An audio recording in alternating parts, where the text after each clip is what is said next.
ప్రేక్షకులందరికీ నమస్కారం. ఈ రోజు మన స్టూడియోలో ప్రముఖ ఆధ్యాత్మికవేత్త, వేదిక్ ఆస్ట్రాలజర్ గోనుగొంట్ల సురేష్ బాబు గారు ఉన్నారు.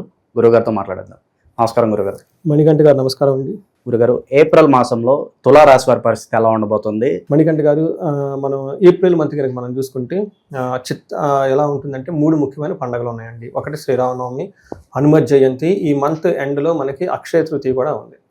మనకి ఈ 3 ముఖ్యమైన పండుగలు, ఒకటి అమ్మవారు లక్ష్మీ కటాక్షం గురించి, కార్యదక్షత ప్లస్ లీడర్షిప్ నాయకత్వ లక్షణాలు, సమాజంలో ఉన్నత ఉండటానికి, మ్యారేజ్లో దోషం పోవడానికి మనకి సీతారాముల వారి కళ్యాణం చేస్తాం. లోక కళ్యాణం గురించి, మన గురించి. తర్వాత మధ్యలో యక్ష రాక్షస పీడలు ఉన్నా, ఎలాంటి ఇబ్బందులు ఉన్నా, శని బాధలు ఉన్నా, ఇవన్నీ హనుమత్ జయంతి మనం జరుపుకుంటూ ఉంటాం. మనం తులారాశి వాళ్ళు కనుక చూసుకుంటే, ఈ రాశితో పాటు ఈ పండుగల సందర్భంగా వీళ్ళు ఎలాంటి రెమెడీలు పరిహారాలు చేస్తే బాగుంటుంది, వాటి గురించి మనం చర్చించుకుందాం. ఇందులో చిత్త 2, 3, 4 పాదాలు, స్వాతి 1, 2, 3, 4 పాదాలు, విశాఖ 1, 2, 3 పాదాలు అంతా మనకి తులాలో ఉంటాయి. పేరు బలంగా మనం చూసుకుంటే వీళ్ళకి రా, రీ, రు, రే, రో, తా, తీ, తూ, తే అన్న అక్షరాలు మోరాలాస్ ఇదే సౌండ్తో ఉన్న పేర్లంతా మనకి తులారాశి కింద వస్తారు అన్నమాట. ఇందులో మన సూర్య యొక్క గ్రహస్థితిని బట్టి మనం చూసుకుంటే, సూర్యుడు మేషరాశిలో 14వ తారీఖు నుంచి, బుధుడు శుక్రుడు మీనరాశిలో వచ్చేటప్పటికి మనకి వీళ్ళకి మే వరకు అంతా వీళ్ళకి మీనరాశిలో ఉన్నారండి. కుజుడు కర్కాటక రాశిలో ప్రవేశిస్తూ ఉన్నారు.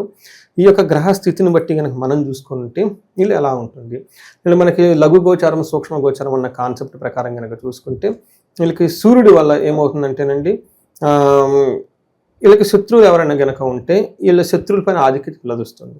తర్వాత మనకి మార్స్ వల్ల, కుజుడు వల్ల ఏమవుతుందంటే అండి, ప్రొఫెషన్ రిలేటెడ్ మ్యాటర్స్లో కొంచెం ఇబ్బందులు పడే అవకాశం ఎక్కువగా ఉంటుంది. బుధుడు వల్ల విజయం కలిగిస్తుంది. శుక్రుని వల్ల అనవసరమైన ట్రబుల్స్ వచ్చే అవకాశం ఎక్కువగా ఉంది. కానీ సూర్యుడి వల్ల మళ్ళీ వీళ్ళకి యాత్రలు చేసే అవకాశం కూడా ఎక్కువగా ఉంది. మన యొక్క గ్రహస్థితిని బట్టి మనం కనుక చూసుకుంటే, డీటెయిల్డ్ ప్రకారం చూస్తే వీళ్ళకి సూర్యుడు 7వ ఇంట్లో ఉండటం వల్ల అంత అనుకూలంగా ఉండే పొజిషన్ కాదు ఇది. దానికి ఏమవుతుందంటే, ఎక్కువగా ట్రావెల్ చేయటం, ట్రావెల్స్లో ఇబ్బంది పడటం, ఇవన్నీ చేస్తూ ఉంటారు. మనకి చూస్తే వీళ్ళకి ఏమవుతుంది, సామంత జన విద్వేష, దారాపేడ సుతామయం, ఉత్సాహ భంగకారిణి, గోచారస్తే సప్తమే భవు. 7వ ఇంట్లో కనుక కుజుడు ఉంటే ఏమంటే ఉత్సాహ భంగకారిణి అంటే, ఉత్సాహంగా ఏదైనా పని చేస్తుంటే అందులో ప్రాబ్లం కూడా అవకాశం, అంటే డిస్టర్బ్ చేసే వాళ్ళు ఎక్కువ ఉంటారు. సామంత జన విద్వేష, వీళ్ళ కింద ఎంప్లాయీస్ కనుక ఎవరైనా కనుక ఉంటే వీళ్ళని ద్వేషిస్తూ ఉంటారంట. సామంత జన విద్వేషం, వీళ్ళ కింద ఉన్న ఏమని చెప్తారు, ఎంప్లాయీస్, సబార్డినేట్స్, కొలీగ్స్ అనకూడదు, వీళ్ళ కింద, లేదంటే మన ఇంట్లో ఉన్న మెయిడ్స్ కానీ, డ్రైవర్, వీళ్ళ కింద పనిచేసే వాళ్ళంతా కూడా వీళ్ళకి విభేదిస్తూ ఉంటారంట. టయానికి రాకపోవటం, ఇరిటేట్ చేయటం, ఇలా బిహేవ్ చేస్తూ ఉంటారు. ధారాపేడ సుతామయం, ధారాపేడ అంటే భార్య వల్ల కొంచెం ఇబ్బంది పడే అవకాశం ఎక్కువగా ఉంటుంది. అంతేకాకుండా సుతామయం అంటే, సుత అంటే కొడుకుల ద్వారా కూడా వీళ్ళకి ఇబ్బంది పడే, సంతానం వల్ల కొడుకులు ఇబ్బంది పడే అవకాశం ఎక్కువగా ఉంది. ఫస్ట్ హౌస్లో దృష్టి ఉండడం వల్ల అలసటగా ఉండటం, వ్యాధులు రావచ్చే అవకాశం కూడా ఎక్కువగా ఉంది. ఇవంతా సూర్యుని వల్ల దృష్టి అని మనం అనుకోవాలి. తులారాశి వాళ్ళకి ఈ మంత్లో కొంచెం జాగ్రత్తగా ఉండాలి. ఎందుకంటే సూర్యుడు అనుకూలంగా లేడు, కుజుడు కూడా వీళ్ళకి అనుకూలంగా లేరండి. కుజుడు వీళ్ళకి ఏమవుతుందంటే 10th హౌస్లో ఉండటం వల్ల, ఫస్ట్ హౌస్ని 5th హౌస్ని చూడటం ఉండటం వల్ల ఇది ఏది కూడా వీళ్ళకి మంచిది కాదు. 10th హౌస్లో కుజుడు ఉండటం వల్ల ఏమవుతుంది అంటే, వీళ్ళకి సదా నిత్య క్లేశం, సదా వ్యాధి, సదా భోజన దుర్బలం, సదా సంచార ఉద్యోగం, దశమస్తే భవేద్ ధారాసుతే. అంటే ఉద్యోగంలో ఎలా ఉంటుందంటేనండి, సదా సంచార ఉద్యోగంలో అటు ఇటు తిరగటం, కంఫర్టబుల్గా లేకుండా ఉండటం, ఇబ్బందులు పట్టు అవకాశం ఎక్కువగా ఉంటుంది. భోజన దుర్బలం అంటే టయానికి భోజనం తినకుండా ఇబ్బందులు పడే అవకాశం ఎక్కువగా. నిత్య క్లేశం, ఎప్పుడు ఏదో ఒక దానికి బాధపడటము, హెల్త్ బాగలేకపోవటం, ఇవన్నీ జరుగుతూ ఉంటాయి అన్నమాట. ఫస్ట్ హౌస్లో దృష్టి ఉండటం వల్ల కొంచెం గాయాలు జరిగే అవకాశం ఎక్కువగా ఉంటుంది. 5వ ఇంట్లో దృష్టి ఉండటం వల్ల కాలాతిక్రమణ భోజనం, టయానికి భోజనం చేయకుండా ఉండటం, పెద్ద పెద్ద ప్లానులు చేయాలంటే ఇబ్బంది పడటం, లవ్, రొమాన్స్ విషయాల్లో, ఇలాంటి విషయాల్లో కొంచెం ఇబ్బందులు పడుతూ ఉంటారు. ఇది కుజుడు కూడా వీళ్ళకంతా ఉపయోగం, అంటే ఏమంటారు, మిక్స్డ్ రిజల్ట్గా ఉందని మనం చెప్పుకోనమాట. అయితే వీళ్ళకి శుక్రుడు వీళ్ళకి 6వ ఇంట్లో ఉండటం వల్ల ఇదేమని చెప్తారంటే మిక్స్డ్ రిజల్ట్. శుక్రుడు అంతా బాగా యోగతినివుడు. పర్టికులర్గా ఏం చెప్తారంటే, విరోధ శత్రు పీడాం జ్ఞాతీనాం చ విరోధ ఆయాసో ధార పుత్రద్వేష భృగునందనే. అందులో ఏం చెప్తారంటే, 6వ స్థానంలో ఉండటంలో విరోధం కలుగుతూ ఉంటుంది, శత్రుపీడలు కలుగుతూ ఉంటాయి, బంధువులతో వైరము, కుటుంబములతో వివాదము, వృధా ప్రయాణాలు అవన్నీ జరుగుతూ ఉంటాయి, అవమానం జరిగే అవకాశం ఎక్కువగా ఉంటుంది. అంతేకాకుండా వీళ్ళు 12వ ఇంట్లో దృష్టి ఉండటం వల్ల లవ్ ప్లేషర్స్, ఇలాంటి విషయాల్లో చాలా చక్కగా ఉంటుంది. ఆస్పీషియస్ శుభకార్యాల గురించి సంబంధించి ఖర్చులు ఎక్కువ పెడుతూ ఉంటారనమాట. ఇవన్నీ మనకి శుక్రుడు 6వ ఇంట్లో ఉండటం వల్ల ఈ శుక్రుడు అంత అనుకూలంగా వీళ్ళకి ఉండరు. ఒక రకంగా చెప్పాలంటే వీళ్ళకి ఏ గ్రహం కూడా అంత అనుకూలంగా లేదు. ఈ తులారాశి వాళ్ళకి కొంచెం జాగ్రత్తగా ఉండటం ఎంతైనా అవసరం అండి. ఆరోగ్యపరంగా ఎలా ఉంటుంది గురుగారు వీళ్ళకి? ఆరోగ్యము సరిగ్గా ఉండదండి వీళ్ళకి. రోగము, భయము, బంధనము, అతి భయము, ధన ప్రాప్తి ఇవన్నీ చూపిస్తూ ఉన్నాయి. శుక్రుడు 10వ ఇంట్లో ఉండటం వల్ల 5 ఫస్ట్ హౌస్ లో చూపిస్తుండటం వల్ల హెల్త్ రిలేటెడ్ కాంప్లికేషన్స్ వస్తాయండి. ఓకే. ఆకస్మిక ధనప్రాప్తి కావచ్చు, అనుకోని ప్రయాణాలు కావచ్చు, ఇలాంటివి ఏదైనా సూచిస్తున్నాయి? అన్ప్లానెడ్ ట్రావెల్స్ ఉంటాయి, వాటి వల్ల ఇబ్బంది పడతారండి వీళ్ళు. కొంచెం జాగ్రత్తగా ఉండాలి ట్రావెల్ చేసేటప్పుడు. పెళ్లిళ్ళు కావచ్చు, గృహ ప్రవేశాలు కావచ్చు, వీటికి ఏమైనా ఆస్కారం కనిపిస్తుందా ఈ మాసం? ఉన్నాయి కానివ్వండి, ఏదున్నా కానీ వీళ్ళకి అంత స్మూత్ ఫ్లో ఉండదండి. చాలా కన్ఫ్యూజన్ తోటి, అనవసరమైన గొడవలతోటి, హెల్త్ కాంప్లికేషన్స్ ఇబ్బంది పెట్టడం ఇవన్నీ వాళ్ళకి చూపిస్తూ ఉంది. ఇక న్యాయపరమైన సంబంధాలు, కొంతమంది కోర్టుల చుట్టూ, పోలీస్ స్టేషన్ల చుట్టూ తిరుగుతూ ఉంటారు, వాళ్ళకి బెటర్ రిజల్ట్స్ ఎప్పుడు రావచ్చు అంటారు? ఈ టైంలో అయితే రాదండి వీళ్ళకి. ఖచ్చితంగా అయితే ఇప్పుడు ప్రస్తుతానికి వాళ్ళకి అనుకూలంగా ఏదీ లేదు. కాకపోతే తులారాశి వాళ్ళకి మనకి మేజర్ గ్రహాలు వచ్చేటప్పటికి మారుతూ ఉన్నాయి కాబట్టి, ఒకటి వీళ్ళకి శని 6వ ఇంట్లో ఉండటం వల్ల నేను ఉగాది నుంచి శని విషయంలో బాగుంటుంది.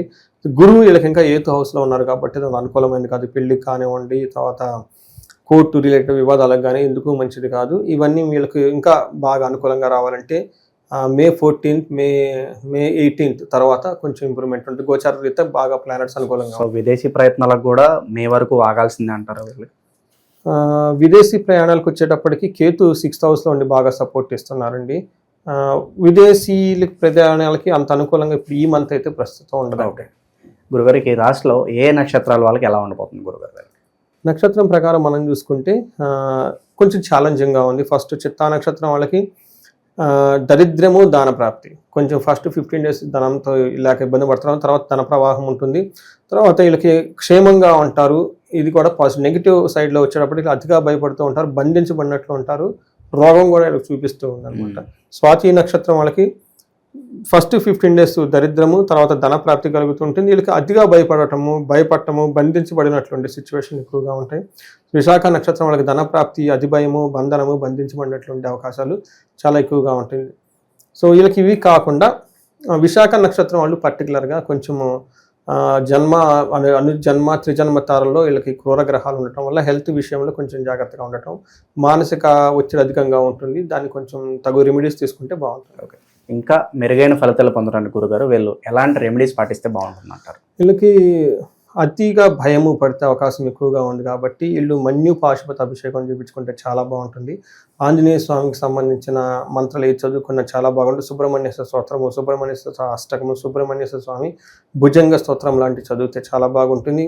అంతేకాకుండా వీళ్ళు దుర్గాదేవి అని విజిట్ చేసుకుంటే మనకి విజయవాడ కనకదుర్గమ్మని రెగ్యులర్గా 1-2 సార్లు చూసుకుంటూ ఉంటే ఈ కుజుని పెట్టే బాధ నుంచి పోతుంది. ఎందుకంటే కుజుడికి 2 సంవత్సరాలు ఉంటారు, 2 నెలలు ఉంటారు కాబట్టి వాటి నుంచి బయటపడుతూ ఉంటారు.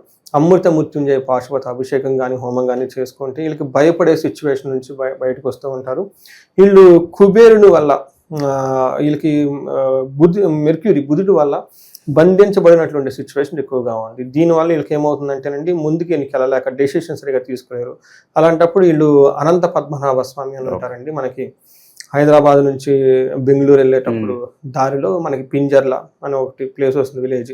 ఆ విలేజ్లో అనంత పద్మనాభ స్వామి స్వయంభూగా ఉంటారు. అక్కడ కనుక విజిట్ చేస్తూ ఉంటే చాలా బాగుంటుంది. ఎందుకంటే మనం ఎప్పుడు బంధించబడతామో, ఇన్ఫినిటీ అనంత పద్మనాభం అంటే ఏంటి, అనంతమైన పద్మం మనకి విష్ణుమూర్తిని చూపిస్తూ ఉంటారు. కాబట్టి మనం ఎప్పుడైతే లిమిటెడ్గా ఉంటామో, అన్లిమిటెడ్ మనకి అనంతమైన ధనధాన్యము, కోరికలు ఇవన్నీ ఏమంటే కనుక స్వామివారి అనుగ్రహంతో అందరూ నిండి ఉంటుంది. పర్టికులర్గా వ్యాపారస్తులు, సాఫ్ట్వేర్ ఇంజనీర్లు వాళ్ళకి బుధుని యొక్క గ్రహం చాలా అనుకూలంగా ఉండాలి. కాబట్టి బుధునికి అధిష్టాన దేవుడు మనకి విష్ణుమూర్తి కాబట్టి, శ్రీరామనవమి ఎటు ఉంది కాబట్టి చక్కగా శ్రీరామనవమి రోజున కళ్యాణం చేసినా, అందులో పాల్గొన్నా కానీ, లేదంటే మనకి ఎలాంటి రకమైన సేవ చేసినా కానీ, పండగ రోజున పూజ చేసుకున్నా కానీ చాలా బాగుంటుంది.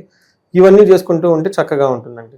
ఎవరికైనా కనుక ధనం ప్రవాహంలో ఇబ్బంది పడుతూ ఉంటే కుబేర పాశుపత అభిషేకం చేసుకుంటే చాలా బాగుంటుంది. ఓకే. తులారాశి వారికి ఈ మాసం అంతా కూడా ఏ విధమైన ఫలితాలు ఉంటాయో మీ మాటలో చాలా అద్భుతంగా వివరించారు గురుగారు. ధన్యవాదాలు. ధన్యవాదాలండి.